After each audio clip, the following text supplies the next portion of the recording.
Red టీవీలో మీ వ్యాపార ప్రకటనల కోసం ఈ నంబర్ ని సంప్రదించండి 6281747728. నమస్తే. ప్రస్తుతం మనతో పాటు ప్రముఖ నిర్మాత, అనలిస్ట్ కూడా చిట్టిబాబు గారు ఉన్నారు. ఆయనతో మాట్లాడదాం. నమస్తే సార్. నమస్తే సార్. ఇప్పుడు ప్రస్తుతం కొన్ని సినిమాకి సంబంధించినవి ఉన్నాయి, కొన్ని ఏపీ రాజకీయాలు, కొన్ని తెలంగాణ రాజకీయాలు. ఫస్ట్ మనం సినిమాకి సంబంధించి మాట్లాడుకుంటే, ఒకటి జయప్రద గారు, నటి జయప్రద ఇప్పుడు కోర్టులో హాజరయ్యారు. సో ఇన్ని రోజులు దాన్ని వెనుక అంటే వెళ్లకుండా, కోర్టుకు వెళ్లకుండా చాలా వరకు ఆమె కోసం పోలీసులు కూడా గాలించారు అని చెప్పేసి తెలిసింది. సో దీన్ని మనం ఎలా చూడొచ్చు అంటారు? అదేనమ్మా, ఇప్పుడు అమ్మాయి ఇన్నాళ్ళు చేయటం కూడా తప్పు. ఎందుకంటే తప్పు, వాళ్ళ సుప్రీంకోర్టు కూడా వాళ్ళ తీర్పు ఇచ్చింది. ఎవరు ప్రజాప్రతినిధులు, ఎవరు అతీతులు కాదు. సో తప్పు జరిగింది నీ బిజినెస్ లో, అక్కడ మెడ్రాస్ లో థియేటర్స్ లో గొడవలు జరిగింది. ఆ తప్పు జరిగినప్పుడు దానికి వెళ్ళిపోయి వివరణ ఇచ్చుకొని రావాలి తప్పితే, నేను సెలబ్రిటీని కదా, నన్ను ఏం చేస్తారు, ఏం చేయగలరు అనే లక్షణమే. ఇప్పుడు ఇంకా కేసు ఇంకా అబ్స్కాండింగ్ కింద వెళ్తుంది. ఇప్పుడు ముందు వెళ్ళిపోతే చెప్పేసి తీసుకుని వాళ్ళు ఛార్జ్ షీట్ వేసినాక దాన్ని వాదించుకుని, నువ్వు నిర్దోషివి, నీ తప్పు లేదు, నీ ప్రమేయం లేదు, ఏదో ఒకటి తెలుసుకుని బయటికి రావద్దు, లేదు ఉందంటే ఫైన్ కట్టేసేసి క్లియర్ చేసుకుని రావాలి. అది వదిలేసి నన్నేం పీకుతారు, నన్నేం చేయగలరు, నా వెనకాల వాళ్ళు ఉన్నారు, ఎస్పీ గతంలో ఎస్పీ ప్రభుత్వంలో ఉండేది, ఎస్పీ ప్రభుత్వం ఉంది, ములాయం సింగ్ యాదవ్ ఉన్నాడు, లేకపోతే ఇంకొకరు ఉన్నారు. వీటి వల్ల ఇంకా ఇరుక్కుంటాం. అమ్మాయి చేసి తప్పదే, అందుకే వాళ్ళు సుప్రీంకోర్టు కూడా ఆర్డర్ ఇచ్చింది. ఈ ఆర్డర్ ప్రకారం ఈ అమ్మాయి సరెండర్ అవ్వకుండా ఉంటే బలవంతంగా లాక్కెళ్తారు. ఆ పరిస్థితికు గౌరవంగా వెళ్ళేదాన్ని అగౌరవంగా నలుగురు పోలీసులు ఇంటి మీదకి వచ్చి లాక్కెళ్ళే పరిస్థితి తెచ్చుకోకూడదు కదా. ఆ పరిస్థితి వస్తుంది. అది రాకుండా అట్లీస్ట్ ఇప్పుడైనా కళ్ళు తెరిచి ముందు వెళ్ళింది, కోర్టులో హాజరైంది. సో కోర్టులో హాజరైంది, కోర్టులో తెలుసుకోవాలి. కోర్టులో నీ మీద యువర్ అక్యూజ్డ్, అంతేగాని నిర్ధారణ కాలేదు కదా, దోషి అని ఇంకా నువ్వు ప్రూవ్ కాలేదు కదా, అక్యూజ్డ్. సో అక్యూజ్డ్ అన్నప్పుడు you got every right to contest and clear your self. Clear లేదు, ఆధారాలు గట్టిగా ఉన్నాయి అంటే దానికి తగిన పనిష్మెంట్ ఏదో నువ్వు ఫైన్ కట్టు, పెనాల్టీ కట్టు, ఏదో చేసి, లేదా కాంప్రమైజ్ చేసుకుని out side of the court ఏదో ఒకటి చేసుకోవాలి. అది వదిలేసి నా సెలబ్రిటీ ఉన్నాను, నేను పేకలేదు అనుకుంటే పొరపాటు. అది చాలా తప్పు అమ్మాయి చేసింది. నేను గతంలో కూడా ఒకసారి చెప్పాను, అమ్మాయి వెళ్ళాలంటే ఖచ్చితంగా వెళ్ళాలని కూడా చెప్పాను. వెళ్ళేసి తను క్లియర్ చేసుకోవాలి తప్పితే వెళ్లకుండా నన్ను ఏం చేయలేరు అంటే వాళ్ళకైతే రేపైనా బలవంతంగా లాక్కెళ్తారు. ఆ బలవంతంగా లాక్కెళ్లాల్సిన పరిస్థితి తెచ్చుకోకూడదు. ఎవరు ఏ సెలబ్రిటీ అయినా కూడా నువ్వు వెళ్ళిపోయి చెప్పేసి వచ్చినప్పుడు, ఆరోపణ వచ్చినప్పుడు నిరూపించుకో, అంతే కదా. దేర్ సామాన్య మానవుడు ఏం చేస్తాడు? ఇప్పుడు నీ మీద నా మీద కేసు వచ్చింది, మనం ఏం చేస్తాం? వెళ్తాం కదా, ఖచ్చితంగా వెళ్తాం, వెళ్ళి మనం నిరూపించుకుని వస్తాం. అంతే తప్పితే నేను రాను, మీ వాళ్ళు దమ్ముందు చూసుకోండి అంటే చట్టం అందరికీ ఒకటే. Indian constitution, Indian law is for everybody same. ఈనాళ్ళు కొంచెం ఎంపీని పట్టుకోవాలంటే పార్లమెంట్ అవి కూడా అవసరం లేదని చెప్పేసాడు ఆయన వల్ల సుప్రీంకోర్టు జడ్జి. అది తప్పది. 80 వచ్చే తీర్పు కరెక్ట్ కాదు. ఎవరైనా సరే ఏ దోషి అంతే, అనుమానితుడు అంటే అతన్ని ఇంట్రాగేట్ చేయడానికి ఇమీడియట్గా వాడు పోలీస్ యాక్షన్ తీసుకోవచ్చు. కానీ దానికి ఏమీ అడ్డు రాదు. పదవులు ఉన్నంత, మన రాజకీయ పదవులు ఉన్నంత మాత్రాన వాళ్ళు చట్టం వాళ్ళకి ఏం వేరు కాదు అని చెప్పేసి. సో అట్లీస్ట్ ఇప్పటికైనా కళ్ళు తెరిచి మంచి పని చేసింది.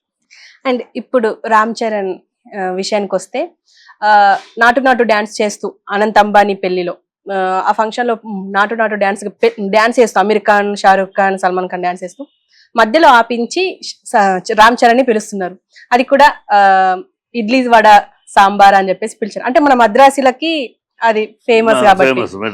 సో దాన్ని కొంతమంది అఫెండ్ అవుతున్నారు. ఎందుకు అంటే ఇడ్లీ సాంబార్ అని ఎట్లా అంటారు అని చెప్పేసి. కొంతమంది వాళ్ళిద్దరి మధ్యలో ఫ్రెండ్షిప్ అని చెప్పేసి అంటున్నారు. మనం ఎట్లా చూడొచ్చు అంటే, మనం ఫ్రెండ్షిప్ ఉన్నా కూడా ఫ్రెండ్షిప్ వేరు, ఒక వర్గాన్ని కిందపరిచినట్టు. అది ఇప్పుడు ఇడ్లీ వడ సాంబార్ మిమ్మల్ని ఏమనాలి?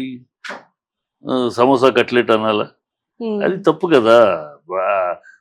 ఎంత ఫ్రెండ్షిప్ ఉండొచ్చు, ఫ్రెండ్షిప్ ఉంది కదా అని మీ నాన్న బాగున్నారు అంట బదులు నీ అమ్మ మొగుడు బాగున్నాడు అని అడుగుతామా? కాదుగా, ఫ్రెండ్షిప్ కదా అందుకని అడిగాడు అంటే ఎట్లా? అడిగే దానికి ఉంటుంది. వాడు షారూక్ ఖాన్ వాడు కొంచెం లూజ్ స్టాక్ మాట్లాడుతూ ఉంటాడు. ఇడ్లీ వడ సాంబార్ ఏంటి? పిలిచావు గౌరవంగా, పేరు పెట్టి పిలు, లేదు సౌత్ ఇండియన్ సెలబ్రిటీ అని పిలు, సౌత్ ఇండియన్ సెలబ్రిటీ అని పిలు, లేదా ఆంధ్ర ఐకాన్ అని పిలు, ఏదైనా పిలు, తెలుగు ఐకాన్ అని పిలు, అలా ఎన్నో పేర్లు ఉన్నాయి. ఇడ్లీ వడ సాంబార్ ఏంటి, చిల్లర భాష చిల్లర మాట. ఇట్లా ఇడ్లీ వడ సాంబార్, మీరు ఇడ్లీ తినరా? మీరు నార్త్లో ఇడ్లీ తినరా? వడలు తినరా? వడలు ఇడ్లీలు తినకుండానే అక్కడ సౌత్ ఇండియన్ హోటల్స్ అంత ఉధృతంగా సక్సెస్ఫుల్ ఉన్నాయి. బాంబేలో ఏ మూలకి వెళ్ళినా సౌత్ ఇండియన్ హోటల్ ఉంది. నార్త్లో ఏ హోటల్కి వెళ్ళినా, ఏ చోటుకి వెళ్ళినా నా సౌత్ ఇండియన్ ఇడ్లీలు ఉంటాయి. ఏంటి ఆ కించపరిచేమాట ఏదో ఇడ్లీ సాంబార్ వడ అంటే తక్కువలాగాను, మీరేమన్నా బిర్యానీలును కట్లెట్లు సమోసాల, మీరు ఎక్కడ పడితే అక్కడ సమోసా, ఆలు ఆలు ఆలు. మేమంటే ఆలు ఆలు పొటాటో రా అంటే ఎలా ఉంటుంది? నార్త్లో మొత్తం ఆలు, ప్రతిదానికి ఆలు ఉన్నాయి. పూరి ఆలు, సమోసా ఆలు, ఆలు ఆలు, ప్రతిదానికి ఆలు కూర, ఆలు కుర్మా అంటారు. అందుకని నేను ఆ మాట పిలిస్తే ఏ ఆలు పొరోటా ఆవో అంటే, ఆలు పొటాటో పిలువు అని అంటే ఎంత అసహ్యంగా ఉంటుంది. అది తప్పుగా. అది వాళ్ళిద్దరు స్నేహం ఉంది కదా మేము అంతా అంటారు.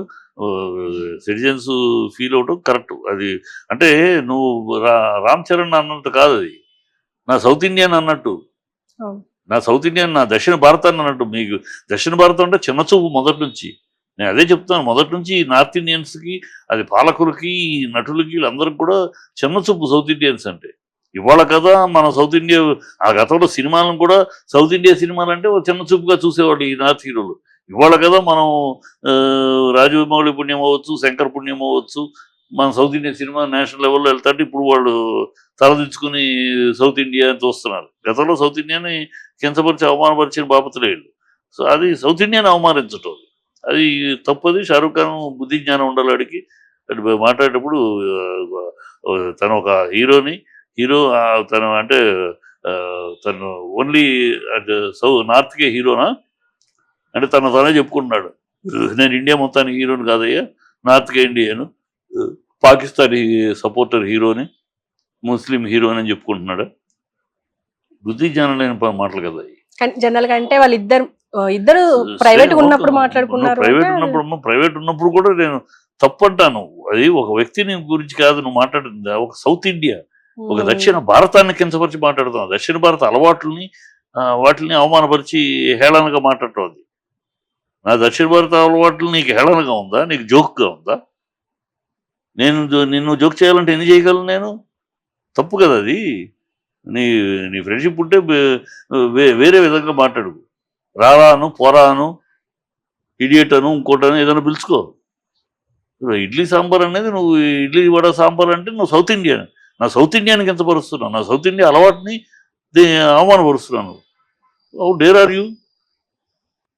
ఓకే.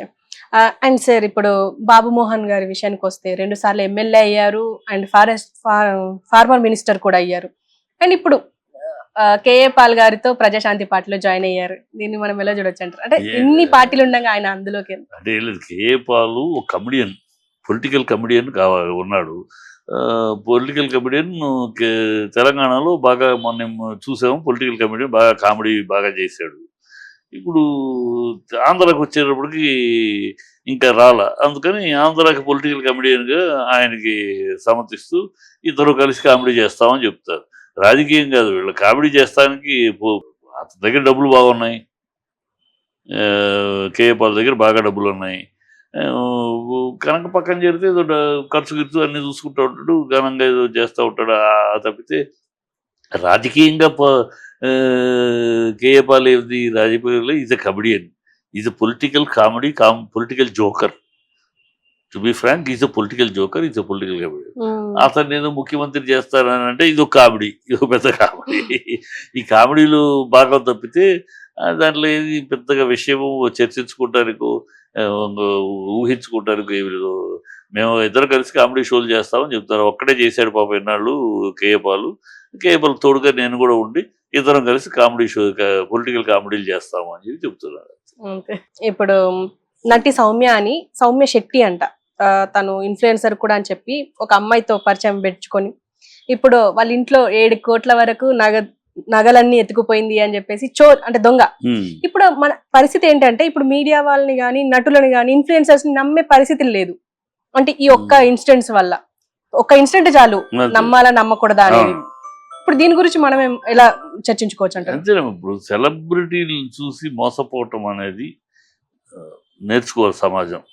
సెలబ్రిటీలు ఇప్పుడు వీడున్నాడు షణ్ముఖు, వాడిని అనవసరంగా వాడి ఫ్యాన్స్ వాడి బుద్ధి ఏంటో చిల్లర బుద్ధి ఏంటో బయటపడిందిగా వాడు అన్నయ్య. వీళ్ళు ఏదో అల్పులకి అవకాశాలు వస్తే సెలబ్రిటీలు అవుతారు. అల్పులకి సెలబ్రిటీలు అయ్యే వాళ్ళు కొంతమంది ఉంటారు, కొంతమంది అల్పులకు కూడా అనుకోకుండా అవకాశం వచ్చి సెలబ్రిటీ అవుతారు. అనగానే సెలబ్రిటీ అనగానే ఎగబడి వాళ్ళని ఫ్యాన్స్ గారు వాళ్ళని చేర్చుకుంటారు చేస్తే ఇలాగే ఉంటుంది. వాళ్ళ క్యారెక్టర్ ఏంటి తెలుసుకోవాలా. వాళ్ళ క్యారెక్టర్ని బట్టి సెలబ్రిటీ అయ్యారా, లేదు ఏదో తంతెగారులు బుట్టలో పడ్డట్టు ఏదో అవకాశం మీద సెలబ్రిటీ అయ్యి చూడాలి. కళ్ళారా చూసాక షణ్ముఖ వాళ్ళ అన్నయ్య పెళ్లి ఫిక్స్ చేసుకుని ఇంకో వారంలో పెళ్లి ఉండగా ఇంకో అమ్మాయితోటి పెళ్లి, డ్రగ్స్, ఈ చిల్లర గ్యాంగ్. ఇది చిల్లర గ్యాంగ్ అనవసరంగా బిగ్ బాస్ లో వాళ్ళకి అవకాశం ఇచ్చి వాళ్ళు సెలబ్రిటీ చేశారు. వాళ్ళు ఈ అమ్మాయి అట్లాగే వీళ్ళు సెలబ్రిటీలను దగ్గర చేస్తే ఇలాగే ఉంటుంది. సెలబ్రిటీ అంతవరకు అంతే. అందరూ సెలబ్రిటీలు అనగానే అందరూ ఉత్తమోత్తములు సుతపూసలు అనుకుంటే అమాయకత్వం. ప్రజలు ఈ అమాయకత్వంలో పడకూడదు. సెలబ్రిటీని చూసి భయమర్చిపోయి సెలబ్రిటీలు చూసి మైమర్చిపోవడం చేస్తే ఇలాంటి అనర్థాలు జరుగుతాయి.